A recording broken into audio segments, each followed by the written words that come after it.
ప్రకృతిలో ఏమొస్తుందో మీకు తెలుసు. ఈ ప్రకృతితో పాటు సమాజం, మానవుడి కొన్ని వందల సంవత్సరాల కాలం నుంచి రెండు రకాలుగా చెప్తున్నారు. పూర్వం నుంచి అంటే పుట్టుక నుంచి ఈ రోజు వరకు ఈ ప్రపంచం గురించి రెండు రకాల అభిప్రాయాలు బలంగా ఉన్నాయి మిత్రులారా.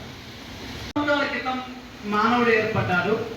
ఈ కొన్ని కోట్ల కొన్ని వేల సంవత్సరాల గురించి ఈ సమాజ అభివృద్ధి గమనాన్ని, ప్రకృతి అభివృద్ధి గమనాన్ని, మనిషి ఆలోచనని, మనిషి చరిత్రని రెండు రకాలుగా వివరించవచ్చు. మనకి ఇప్పుడు దాకా చెప్పిన శాస్త్రవేత్తలు అందరూ రెండు రకాలుగా చెప్తున్నారు.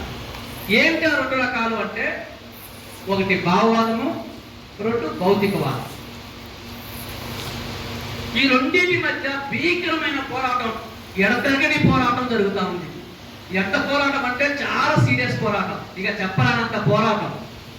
భావవాదం ఒకటి చెప్తే భౌతికవాదం ఒకటి చెప్తుంది.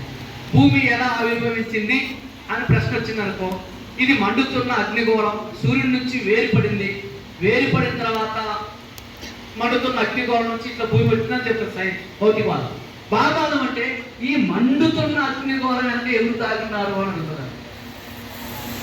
అంటే ఇట్లా నువ్వు ఏ ప్రశ్న తీసుకున్నా ఈ రెండింటి మధ్య ఇప్పటిదాకా ఉన్న చరిత్ర అందరినీ ఈ రెండు రకాల భావాలు ఘర్షిస్తూ వస్తున్నాయి వాస్తవాలు చెప్పడం కోసం. దీనికోసం భావవాదం, భౌతికవాదం. భౌతికవాదం ఏం చెప్తుంది? ఈ సమాజ అభివృద్ధికి, సమాజానికి మూలం పదార్థం అని చెప్తుంది. భౌతికవాదానికి భావవాదానికి తేడా ఏమిటి వివరించి రాయండి. అందులో భాగంగా భౌతికవాదం ఏం చెప్తుంది అంటే, ఈ సమాజ అభివృద్ధికి మూలం పదార్థం, ఇది ప్రపంచం నిజంగా ఉంది. భౌతికవాదం ఏం చెప్తుందంటే, ఈ ప్రపంచం అనేది ఉంది, ఈ ప్రపంచం అభివృద్ధికి కారణం పదార్థం అని చెప్తుంది. ఇది ఎవరి మీద ఆధారపడి పడకుండా నడుస్తుందని చెప్తుంది. ఇది స్వతంత్రమైన ఉనికి కలిగి ఉన్నదని చెప్తుంది. భౌతికవాదం ఈ సమాజం గురించి ఏం చెప్తుందంటే, ఇది నిజంగా ఉందని చెప్తుంది. సమాజం అనేది మన కళ్ళ ముందు ఉంది, ఇది నిజంగానే ఉంది, దీనికి మూలం పదార్థమే అని చెప్తుంది. ఇది ఎవరి మీద ఆధారపడకుండా స్వతంత్రమైన ఉనికి కలిగి ఉంది. పదార్థాన్ని నాశనం చేయటం కానీ, తయారు చేయటం కానీ సాధ్యం కాదు. దీనిని ఎవరూ సృష్టించలేదు. పదార్థాన్ని ఎవ్వరూ సృష్టించలేదు. దీన్ని ఎవరు నాశనం చేయలేదు. పదార్థాన్ని ఎవరు సృష్టించలేదు, పదార్థాన్ని ఎవరు నాశనం చేయలేదు.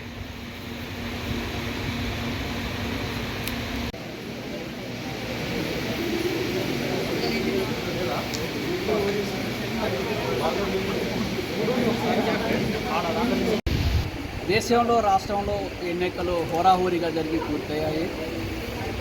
తర్వాత ప్రభుత్వాలు ఏర్పడ్డాయి. కేంద్రంలో మోడీ నాయకత్వాన, తెలంగాణ రాష్ట్రంలో రేవంత్ రెడ్డి గారి నాయకత్వాన, ఆంధ్రాలో చంద్రబాబు గారి నాయకత్వాన ప్రభుత్వాలు ఏర్పడ్డాయి. కానీ ఏర్పడ్డ ప్రభుత్వాలు విద్యారంగానికి సంబంధించిన విషయాలు కానీ, యువకులకు ఉద్యోగాలకు సంబంధించిన విషయాలు కానీ, ఒక శాస్త్రీయ భావాలు ప్రచారం చేసే విషయాలు కానీ వాళ్ళ బాధ్యత ఎజెండా లేదు. ఇవాళ తెలంగాణ రాష్ట్రంలో విపరీతమైనటువంటి ప్రైవేటు విద్యా సంస్థలు ఫీజు రియంబర్స్మెంట్ రాకుండా ఇంజనీరింగ్ కాలేజీ పిల్లలు టీసీలు మెమోలు కూడా ఇవ్వలేని పరిస్థితి ఒక పక్క ఉంది. మరో పక్క విద్యా సంస్థల ప్రారంభానికి చాలా దగ్గరగా వచ్చింది. కానీ కార్పొరేట్ విద్యా సంస్థల వాళ్ళు విపరీతమైన ఫీజులు దోపిడీ చేస్తుంటే ఈ ఉన్నటువంటి ఫీజుల దోపిడీని అరికట్టేటువంటి బాధ్యత రాష్ట్ర ప్రభుత్వం దగ్గర ఎటువంటి యంత్రాంగం లేదు. డిఓలు, కలెక్టర్లు వీటి మీద మాట్లాడటం లేదు. మధ్యతరగతి తల్లిదండ్రులు ఫీజులు కట్టలేక, బుక్స్ కొనలేక, ఇవాళ బ్యాగులు కొనలేక, షూలు కొనలేక అనేక రకాల ఇబ్బందులు పడుతున్నటువంటి పరిస్థితి ఉంది. మరోపక్క ప్రభుత్వ విద్యారంగాన్ని నిర్వీర్యం చేశారు. ప్రభుత్వ విద్యారంగం బలోపేతంగా ఉంటే కార్పొరేట్ విద్యారంగం వ్యాపారం సరిగా జరగదు కాబట్టి ప్రభుత్వ విద్యారంగాన్ని బలహీనపరిచారు. ఉపాధ్యాయ పోస్టులు లేకుండా, అదేవిధంగా కనీస వసతులు లేకుండా విద్యా వ్యవస్థని ఇబ్బంది పెట్టారు. ఈ అన్నిటి విషయాల మీద రాబోయే సంవత్సర కాలంలో ప్రగతిశీల ప్రజాస్వామ్య విద్యార్థి సంఘం PDSU ఒక శాస్త్రీయమైన భావాజాలాన్ని ప్రభుత్వాలు విద్యారంగం పట్ల వ్యవహరించే తప్పుడు పద్ధతులని విద్యార్థులకు కావాల్సిన హక్కులు కోరికలపై ఈ 2 రోజుల పాటు 4 రోజుల పాటు చర్చించి కొత్త నూతన కర్తవ్యాలు తీసుకొని ఈ విద్యారంగ పరిరక్షణ కోసం, విద్యారంగంలో ఉన్న విద్యార్థుల హక్కుల పరిరక్షణ కోసం, వారి సౌకర్యాల కోసం పోరాట మార్గాలు ఎంచుకోవడం కోసం ఈరోజు మనం క్లాసులు నిర్వహిస్తూ ఉన్నాం. ఈ క్లాసుల నుంచి రాష్ట్రంలో ఉన్నటువంటి, దేశంలో ఉన్నటువంటి విద్యార్థులందరికీ PDSU ఏం చెప్తుందంటే శాస్త్రీయ భావాలు కలిగి ఉండవలసినటువంటి అవసరం ఉందనే విషయాన్ని చెప్తా ఉన్నాం. శాస్త్ర సాంకేతిక రంగాల్లో ఎంత అభివృద్ధి చెందిన రోజువారీ జీవితంలో ఎక్కడో కొన్ని మధ్యయుగాల నాటి కాలం నాటి బూజు మన బుర్రల్లో ఉంది. కాబట్టి స్త్రీ పురుష మధ్య అసమానత్వం, కులాల మధ్య అసమానత్వం, మతాల పట్ల అసమానత్వం, అనేక రకాల జాడ్యాలు ఇవాళ విద్యార్థుల బుర్రల్లో, సమాజం బుర్రల్లో ఉండి అందరూ పౌరులంతా ఒకటే అనేటువంటి భావజాలం లేకుండా ఉంది. ఈ పౌరులందరూ ఒకటే, సమాజంలో అందరూ ఒకటే, అందరికీ అన్ని అవకాశాలు సమానంగా అందాలనేటువంటి ఒక లక్ష్యాన్ని, ఒక రాజకీయ చైతన్యాన్ని ఈ క్లాసుల సందర్భంగా విద్యార్థులకి, యువకులకి ఇవ్వాలనే లక్ష్యంతో ఇవాళ మనం క్లాసులు నిర్వహిస్తూ ఉన్నాం. ఈ క్లాసులకి రాష్ట్ర వ్యాప్తంగా అనేక వందలాది మంది విద్యార్థులు హాజరయ్యారు. ఈ క్లాసుల నుంచి ఒక శాస్త్రీయ దృక్పథంతో సమాజంలోకి వెళ్ళాలని, విద్యారంగ పరిరక్షణ కోసం ఉద్యమాలు నిర్వహించడం కోసం ఈ ప్రయత్నం కొనసాగుతుందని ఈ సందర్భంగా తెలియజేస్తాము. ఆర్మూరు పట్టణంలో PDSU రాష్ట్ర విద్యా వైజ్ఞానిక శిక్షణ తరగతులు 5 రోజులుగా నిర్వహించుకుంటున్నాం. ఈ సందర్భంగా మేమంతా కూడా ఈ రాష్ట్రంలో, దేశంలో విద్యా వ్యతిరేక విధానాలని అవలంబిస్తున్న ప్రభుత్వాలకు వ్యతిరేకంగా పోరాటం చేయడం కోసం, సంసిద్ధత కోసం ఈరోజు మేము ఈ క్లాసులు పెట్టుకోవడం జరిగింది. ఎందుకోసం అంటే పేద, బడుగు, బలహీన వర్గాలు అభ్యసిస్తున్న ప్రభుత్వ విద్యను మొత్తం కూడా నిర్వీర్యం చేసి కార్పొరేట్ శక్తులకు విద్యను మొత్తం అప్పగించినటువంటి పరిస్థితి, మార్కెట్లో సరుకుగా మారి డబ్బులు ఉన్నోళ్ళకే విద్య అందే పరిస్థితి ఈరోజు దాపురించింది. అందుకోసమని శాస్త్రీయ విద్య సాధనకై, అందరికీ ఉచిత నాణ్యమైన విద్య అమలుకై PDSU రాష్ట్ర వ్యాప్తంగా కూడా ఆందోళనలు చేయడం కోసం మేమంతా ఈ క్లాసులలో బోధించుకోవడం లేదా విజ్ఞానం తెచ్చుకోవడం, సమాజంలో మార్పు కోసం, విద్యారంగ సమస్యల పరిష్కారం కోసం, సంసిద్ధత కోసమే ఈ క్లాసులు నిర్వహించుకుంటున్నాం. కాబట్టి ఈ సమాజ మార్పులో PDSU విద్యార్థి సంఘం కీలక భూమిక పోషిస్తానని ఈ సందర్భంగా తెలియజేస్తా ఉన్నాం. దేశంలో నరేంద్ర మోడీ ప్రభుత్వం 3వసారి అధికారంలోకి వచ్చింది.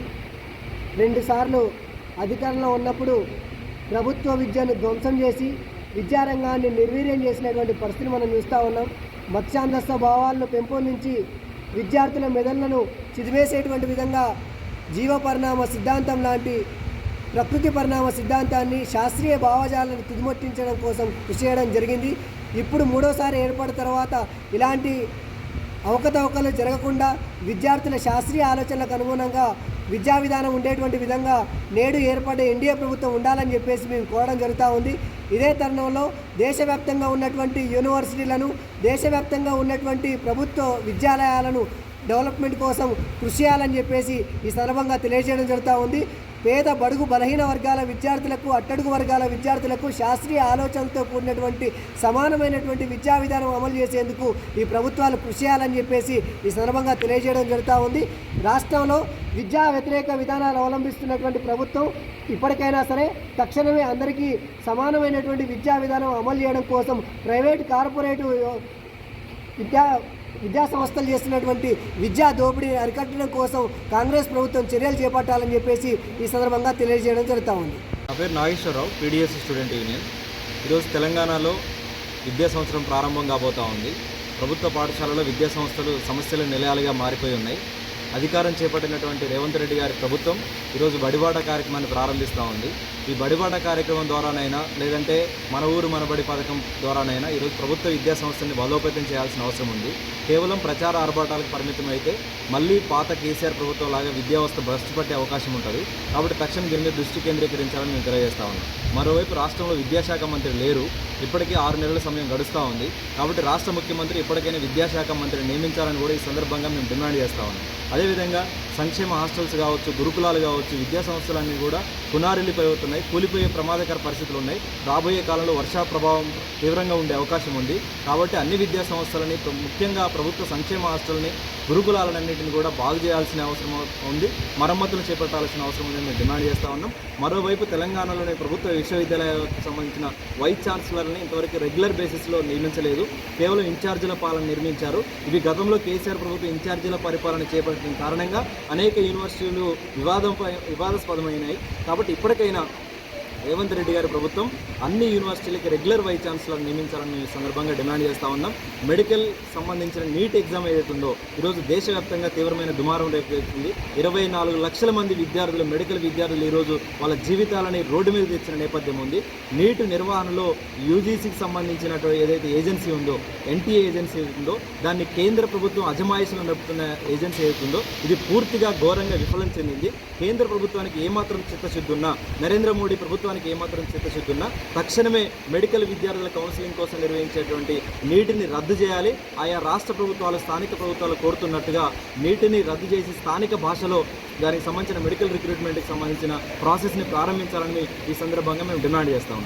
లేని ఎడల ప్రగతిశీల ప్రజాస్వామ్య విద్యార్థి సంఘం PDS ఆధ్వర్యంలో రాబోయే కాలంలో పెద్ద ఎత్తున విద్యార్థి ఉద్యమాలను తీవ్రతరం చేస్తామని ఈ సందర్భంగా హెచ్చరిస్తాము. PDS రాష్ట్ర కమిటీ ఆధ్వర్యంలో ఈరోజు ఆర్మూర్ పట్టణ కేంద్రంలోని 5 రోజుల పాటు శిక్షణ తరగతులు నిర్వహించుకోబోతూ ఉన్నాం. ఈ శిక్షణ తరగతులలోనే అనేక విషయాలపైన చర్చించి అనేక అంశాలన్నీ పైన రాబోయే విద్యా సంవత్సరం ప్రారంభంకి సంబంధించి విధి విధానాలను కూడా ఇక్కడనే ఖరారు చేసుకొని ఈ కేంద్ర రాష్ట్ర ప్రభుత్వాలు విద్య వ్యతిరేక విధానాలు ఏ విధంగా అవలంబిస్తున్నాయో వాటికి తిప్పికొట్టే విధంగా ఈరోజు ప్రగతిశీల ప్రజాస్వామ్య విద్యార్థి సంఘం సిద్ధమవబోతున్నాయి. అసలు ఈ రాష్ట్ర ప్రభుత్వానికి కావచ్చు, కేంద్ర ప్రభుత్వానికి కావచ్చు విద్యా సంవత్సరం ప్రారంభమవుతూ ఉంది. దానికి సంబంధించి విధి విధానాలు ఏ విధంగా చేయాలనేటువంటి ఇంకిత జ్ఞానం కూడా లేదు. అదేవిధంగా ఈరోజు రాష్ట్ర వ్యాప్తంగా కూడా అనేక రకాల డిగ్రీకి సంబంధించినటువంటి ఏదైతే రియంబర్మెంట్స్ కావచ్చు, అదేవిధంగా స్కాలర్షిప్స్ కావచ్చు, ఇవన్నీ బకాయిలు పెండింగ్లు ఉన్నాయి. ఇప్పటికే విద్యార్థులు అయ్యో రామా అని చెప్పేసి మొత్తుకుంటూ ఉంటే కూడా ఈ రాష్ట్ర ప్రభుత్వం కావచ్చు, కేంద్ర ప్రభుత్వం కావచ్చు దీనిపైన పట్టించుకోకుండా కేవలం ఎన్నికల నేపథ్యంలో మొత్తం హడావుడిగా చేస్తూ ఉన్నారు. ఇది సరైనది కాదని చెప్పేసి కూడా ఈ సందర్భంగా తెలియజేస్తూ ఏదైతే ఈ రాష్ట్ర ప్రభుత్వం ఈ విద్యారంగ సమస్యలు పరిష్కారం చేయకుండా ఖచ్చితంగా ఈ క్లాసులే మాకు దోహదపడి రేపు జరిగేటువంటి ఉద్యమంలో ప్రగతిశీల ప్రజాస్వామ్య విద్యాసంఘం ప్రత్యేకంగా ఒక పెద్ద ఎత్తున ఆందోళన కార్యక్రమం తీసుకుంటుందని చెప్పేసి కూడా ఈ సందర్భంగా రాష్ట్ర ప్రభుత్వం హెచ్చరిస్తూ ఉన్నాం.